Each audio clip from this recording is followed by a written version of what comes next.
prototypes for their 3-hour enduro, with French Norma chassis taking 7 of the top 8 grid spots. Only one other French constructor, Merlin, getting a look in with 4th. On pole though, the British entries, Simon Phillips and Rob Garofal.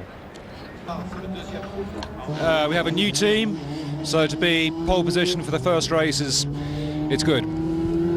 Third fastest is the Norma of Loac de Man and Yann Le Calvé, behind the brand new version of Philippe Heisebroek and Francois Desprez.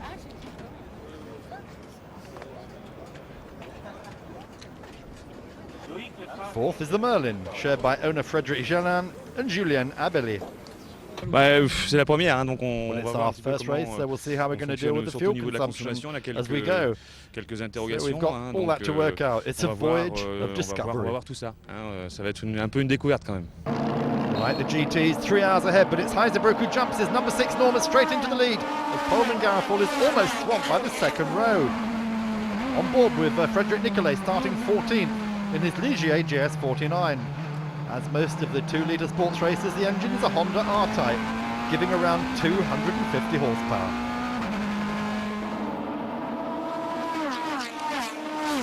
Heisebroek is not getting away. De Man is hauling him in, having passed Garofal.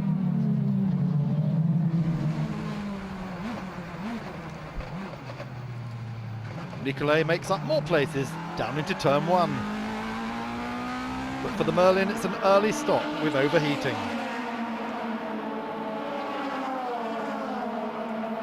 Then for Heisebroek, a drive-through penalty. Jump was the right word for his storming start. That's effectively put 2 of the top 4 in qualifying out of the early running, leaving Loac de Man, our leader from the number 7 Norma of Jose Ibanez and William Cavais, who's got ahead of Garofal.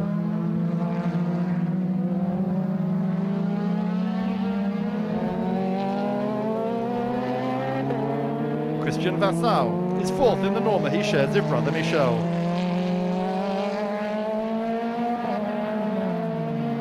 But for 3 British crews, it all ends in tears on lap 12. The Normas of 2005 champion Nigel Grensel, who's just set a new lap record, and Roland Kinch, and the Juno of Ross Kernow tangle at turn 1 when Kernow misses his braking point. There's considerable damage to all 3 cars.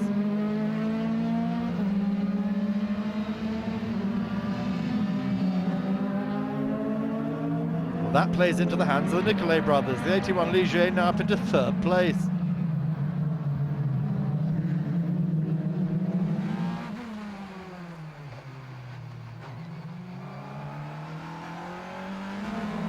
But Philippe Mounier and Bernard Tirano have been climbing up the order too, now in the top 10 after starting 25th.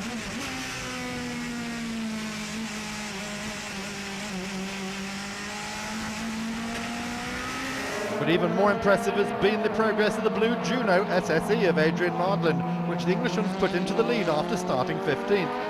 3rd in the Manicourt 12 hours last year, he'll soon be handing over to Rob Croydon. But Pullman, Garofal and Phillips won't be going much further, also victims to engine overheating. Firmly in 2nd now is Loac, just ahead of the 2007 version of the ubiquitous Norma in the hands of the Vassals. Designer Norbert Santos has had it very much his own way in the VdeV series, but now Guy Ligier's JS49 and Ewan Baldry's Juno presenting serious opposition.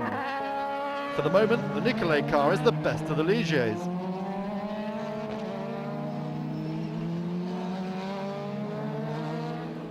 In comes De Man at the midway point to hand over to Yann Le Calvé. Well, for our first event with this car, the team's doing a great job. They're able to put it all together quite quickly. So that's our strong point. And that briefly puts Michel Vassal into 2nd place until he hands over to brother Christian. Oh, I had 2 or 3 spins. We've had incredible battles of the first 3 cars. The car's been perfect, it's going fantastically well. La voiture était idéale, ça va très très bien. Je sais pas si vous êtes au courant, mais nous ne sommes pas classés, ce qui est bien dommage. But everything's far from perfect for Heisebroek and Desprez when the car refuses to restart after the driver change. They will not rejoin. But the epic saga of the Nicolet family continues after Frédéric. Mark is just as impressive. He's never driven the Ligier before, but does only a handful of amateur races each year, but he keeps the silver machine in 4th place.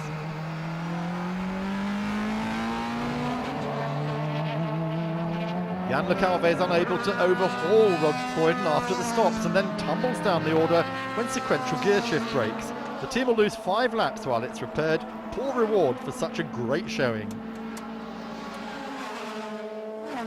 So Croydon now has a 30-second lead as the win is looking more and more possible for the Blue Juno, which now has 4 Ligiers in tow, the Norman Challenge having literally come apart. The best that of Frederic Larocha and Pierre Mersch in 7th place behind the Radical SR5 of British crew Ben Reeves and Phil Abbott. In 3rd place is the number 91 Ligier over Jean-Louis Bianchina and Ramenda Silva Barbosa after a quiet but effective race. Even more effective has been the Ligier Scottish pairing of Ali McKeever and Bryce Wilson, winners of the Manicure 12 Hours on their VdeV debut last year, their second after 8 hours around Jarama. Britain's Rob Croydon and Adrian Mardlin are about to make history as Juno takes its first international win. I'm really pleased that's Juno Racing's first win in Europe. Excellent job by Ewan and the boys. My co-driver Adrian did a stunning job at the beginning. I just had to bring it home. Perfect race for us.